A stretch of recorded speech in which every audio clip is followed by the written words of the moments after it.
ಇದರ ಕುರಿತಾಗಿ ವಿಪಕ್ಷ ನಾಯಕ ಆರ್ ಅಶೋಕ್ ಅವರು ಕೂಡ ರಿಯಾಕ್ಟ್ ಮಾಡಿದ್ದಾರೆ. ಮಲ್ಲಿಕಾರ್ಜುನ ಖರ್ಗೆ ಅವರು ಯಾಕೆ RSS ಕ್ಯಾಂಪ್ಗೆ ಬಂದಿದ್ರು? ಪ್ರಿಯಾಂಕ್ ಖರ್ಗೆ ಅವರು ಅವರಪ್ಪನಿಗೆ ಬುದ್ಧಿ ಹೇಳ್ಬೋದಿತ್ತಲ್ವಾ? ಕಾಂಗ್ರೆಸ್ ಆರಿ ಹೋಗುವಂಥ ದೀಪ, ಬಿಜೆಪಿ ಬೆಳಗ್ತಾ ಇರೋ ದೀಪ.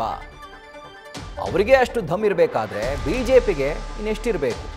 ಈ ರೀತಿಯಾಗಿ ಕಟು ಶಬ್ದಗಳಲ್ಲಿ ಸಚಿವ ಪ್ರಿಯಾಂಕ್ ಖರ್ಗೆ ವಿರುದ್ಧ ಆರ್ ಅಶೋಕ್ ವಾಗ್ದಾಳಿ ನಡೆಸಿದ್ದಾರೆ.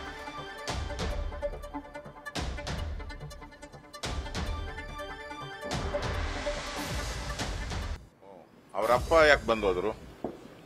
ಅವರಪ್ಪ RSS ಕ್ಯಾಂಪ್ ಬಂದು ಯಾಕೆ ಹೋದ್ರು? ಅವಾಗ ಇವ್ರ ಅಪ್ಪನಿಗೆ ಬುದ್ಧಿ ಹೇಳಕ್ಕೆ ಇವ್ರಿಗೆ ಜ್ಞಾನ ಇರಲಿಲ್ಲವಾ? ಈಗ ಮಾತ್ರ ಮಾಡಿದ್ರ? ಅವರು ಹೇಳಿಕೆ ಕೊಡೋದ್ರಲ್ಲೇ ಜೀವನ ಕಳೆದ್ಬಿಟ್ಟಿದ್ದಾರೆ. ಇಲಾಖೆಯಲ್ಲಿ ಏನ್ ಕೆಲಸ ಮಾಡಿದ್ದಾರೆ?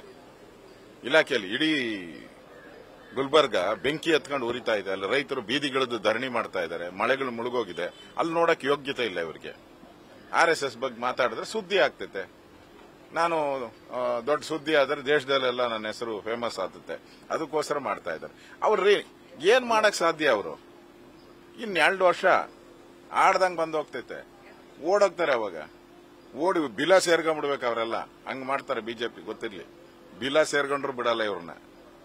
ಇವತ್ತು ಅವ್ರಿಗೆ ಒಂಥರ ಬುದ್ಧಿ ಭ್ರಮಣೆ ಆಗಿದೆ ಕಾಂಗ್ರೆಸ್ ಅವ್ರಿಗೆ. ಆ ತರ ಮಾತಾಡ್ತಾ ಇದ್ದಾರೆ. ನೋಡಿ, ಇವತ್ತು ದೇಶದಲ್ಲಿ ಪ್ರಧಾನಮಂತ್ರಿಯಿಂದ ಹಿಡಿದು ರಾಜ್ಯಪಾಲರವರೆಗೂ ಮಂತ್ರಿಗಳು ಎಲ್ಲರೂ ಕೂಡ ಬಿಜೆಪಿನೇ ಇರೋದು. ಇವ್ರು ಎಲ್ಲವರೇ ಯಾವುದೋ ಮೂಲೆಯಲ್ಲಿ ಒಂದು ಬಿದ್ದವ್ರೆ ಅಷ್ಟೇ. ಮೂಲೆಯಲ್ಲಿ ಬಿದ್ದಿರೋ ಪಾರ್ಟಿ, ಕಿತ್ತೋಗಿರೋ ಪಾರ್ಟಿ, ನೆಲ ಕಚ್ಚಿರೋ ಪಾರ್ಟಿ. ಈ ಪಾರ್ಟಿಗೆ ಎಷ್ಟು ದಮ್ ಇರಬೇಕಾದ್ರೆ ನಮಗಿನ್ನೆಷ್ಟು ದಮ್ ಇರಬೇಕು?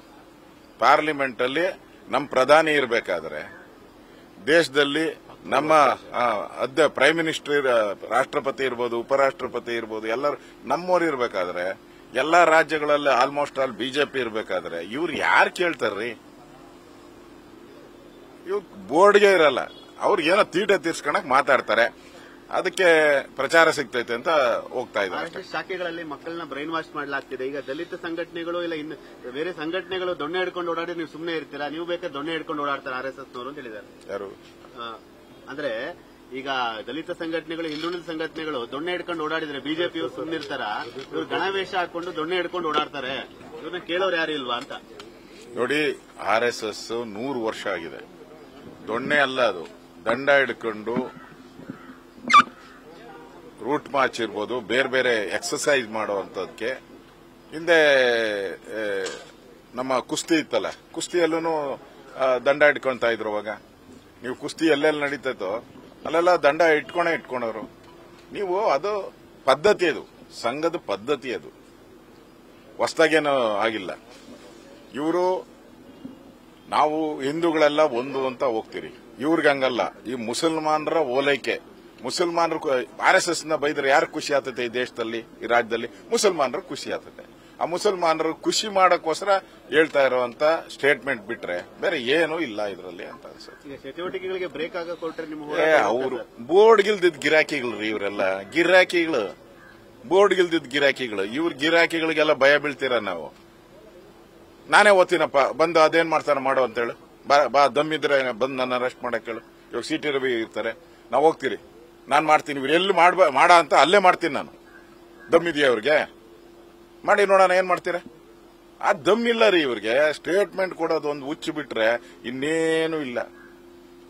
ಬ್ಯಾನ್ ಮಾಡೋದು, ನಿಷೇಧ ಮಾಡೋದು ಇವ್ರು ಹಣೆಯಲ್ಲೇ ಬರೋದಿಲ್ಲ. ಇದ್ದಿದ್ರೆ 5 ಎಲೆಕ್ಟ್ ಆದಾಗೆ ಮಾಡ್ಬೋದಾಯ್ತು. ಇನ್ನೇನು ಓದ್ತಾ ಇದಾರೆ? 2 ವರ್ಷ ಓಡೋತಾರೆ. ಇನ್ನ ಉಫ್ ಅಂದ್ಬಿಟ್ರೆ ಓಡೋಗ್ಬಿಡ್ತಾರೆ. ಈಗ ಕಾಯ್ತಾವ್ರೆ ಜನ ಉಫ್ ಅಂತ ಹೂಬಕ್ಕೆ. ಓಡೋಗ್ಬಿಡ್ತಾರೆ. ಓಡೋ ಗಿರಾಕಿಗಳು. ಆರೋವಾಗ ದೀಪ ಇರ್ತತಲ್ಲ, ಆ ದೀಪ ಆರೋವಾಗ ಬಹಳ ಪ್ರಕಾಶಮಾನವಾಗಿ ಉರಿತಂತೆ. ಹಂಗೆ ಆರೋ ದೀಪ ಇದು. ಬೆಳಗೋ ದೀಪ ಬಿಜೆಪಿ. ಅದು ಮುಂದೆ ಬರ್ತೈತೆ.